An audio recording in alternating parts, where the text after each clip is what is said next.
L'écomobilité, ce sont toutes les pratiques de déplacement privilégiant les modes de déplacement les moins polluants et les moins consommateurs d'énergie.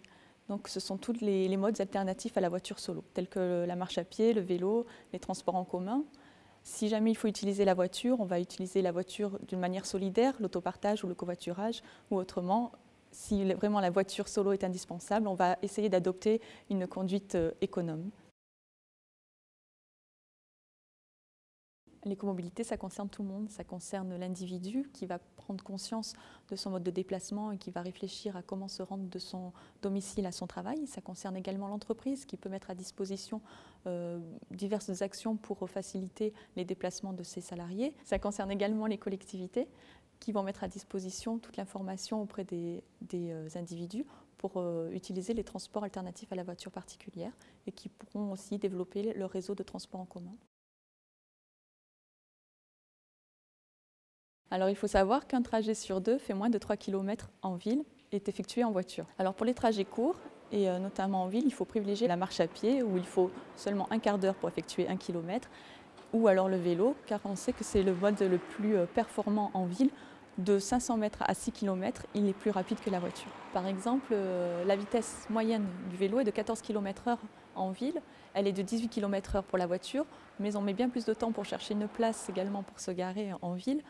En moyenne un quart d'heure, alors qu'on met 2 minutes maximum pour garer son vélo. Donc on est gagnant sur tous les plans. Ça va fluidifier la circulation, moins de pollution, moins de consommation d'énergie et surtout c'est bénéfique pour vous et pour votre santé. Pour les trajets domicile-travail ou les trajets plus longs, on va privilégier les transports en commun quand l'offre de transports en commun existe, bien entendu. Donc on va prendre les cars interurbains ou les trains express régionaux, sachant qu'avec le bus, vous diminuez par 2 la consommation d'énergie et les émissions de polluants par rapport à l'utilisation d'une voiture particulière. Et avec un tramway, la consommation d'énergie est divisée par 10. En plus, le plus souvent, c'est plus rapide. Avec le métro, la vitesse en moyenne de 27 km/h, alors qu'en voiture, la vitesse en ville est de 18 km/h. Vous allez être plus détendu en arrivant au travail, avec moins de stress. Vous allez désencombrer la voirie et surtout diminuer le nombre d'accidents entre le trajet domicile-travail qui est très important et sous-estimé en France. Alors il existe de nombreuses autres manières de se déplacer qu'avec sa voiture seule.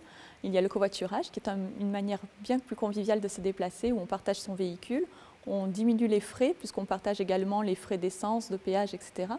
Puis il y a également tous les véhicules en libre service comme l'autopartage où vous disposez d'un véhicule, vous avez tous les avantages sans les contraintes, plus de frais d'entretien ni de contraintes de stationnement.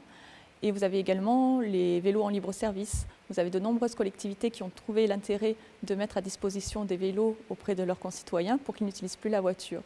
Donc vous avez les villes comme Paris, Lyon, Nantes, Nice, Marseille qui ont déjà mis ces vélos à disposition.